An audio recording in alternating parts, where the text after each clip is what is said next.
Lección sobre los bienes públicos. Bien, las administraciones públicas forman parte, o es el instrumento del poder ejecutivo de un Estado o del Estado español, a través del cual se lleva a cabo el servicio público de ese poder ejecutivo. Bien, para poder llevar a cabo el servicio público, las administraciones públicas necesitan bienes personales, que es el personal de las administraciones públicas, y bienes materiales, que son los bienes públicos, que es el objeto de esta lección. Bien, los bienes públicos tienen dos divisiones. La inmensa mayoría son bienes de dominio público y hay una parte de los bienes de la administración que son bienes de carácter patrimonial.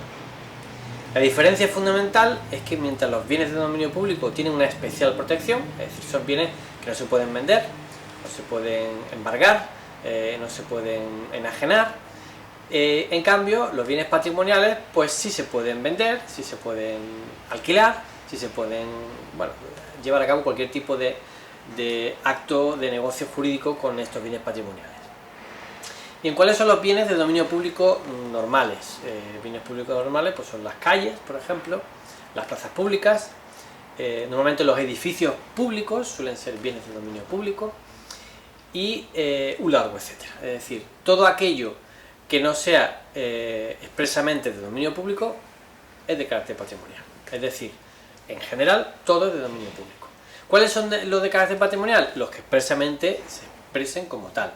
Y son bienes de carácter patrimonial, pues por ejemplo, los bienes muebles, es decir, los muebles de un ayuntamiento, son bienes de carácter patrimonial, por ejemplo, las acciones que pueda tener un ayuntamiento, determinados bienes inmuebles podrían ser bienes patrimoniales, etcétera. Pero como digo, la inmensa mayoría necesitan esa especial protección porque llevan a cabo una finalidad pública que es un servicio público. Bien, dentro de los bienes públicos es muy importante hablar de ciertos bienes de carácter natural y de especial importancia. Son bienes de dominio público, por ejemplo, todo lo que se refiere a la materia de legislación de aguas, es decir, los ríos. Los ríos son bienes de dominio público y es importante dentro del concepto de ríos el concepto de cauce, es decir, el cauce es la parte de dominio público. ¿Y cuál es el cauce? Explicado en palabras normales, por donde suele pasar el agua, y en palabras más técnicas que dice la legislación, es la máxima crecida ordinaria, es decir, en un periodo de retorno, que se dice técnicamente, de 5 años, pues hasta donde suele llegar el río, ¿vale? Pues simplemente por donde suele pasar el río de forma ordinaria, ese sería el cauce y eso es de dominio público natural. Más bienes de dominio público también natural, pues las playas. Las playas se entiende que son de dominio público y técnicamente hasta dónde llega una playa, pues hasta los máximos temporales conocidos, es decir, hasta donde llega el agua normalmente, a donde moja el agua, todo eso es dominio público natural. Bien, hay más bienes de dominio público, como por ejemplo las carreteras.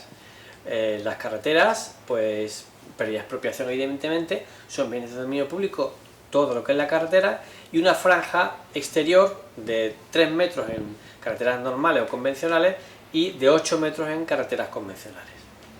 Bien, estos bienes que hemos citado, por poner 3 ejemplos, existe una legislación específica que los protege por su especial importancia para la comunicación, por ejemplo, de los españoles, y tienen una serie de servidumbres de protección para proteger dicho dominio público. Por ejemplo, en materia de aguas, pues tienen una servidumbre de policía de 100 metros, en el cual cualquier tipo de obra o actuación que se lleve a cabo requiere una autorización administrativa.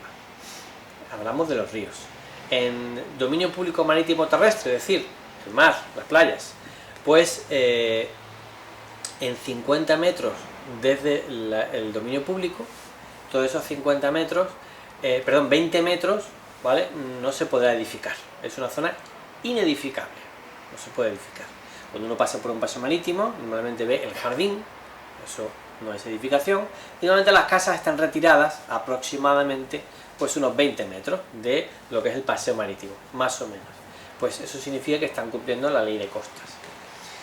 En carreteras exactamente igual, en carreteras convencionales o normales son 25 metros, en autopistas y autovías son 50 metros. Esos 50 metros no se puede construir. De esa forma protegemos las carreteras, el dominio público de carreteras. Bien, pues hasta aquí esta lección sobre los bienes públicos, que esperamos os haya sido interesante, y no olvidéis hacer los supuestos prácticos, que son muy importantes, y consultar nuestra web derechoadministrativo1y2.es, donde ahí también podéis encontrar material complementario como es la legislación de costas, carreteras, etc. Muchas gracias.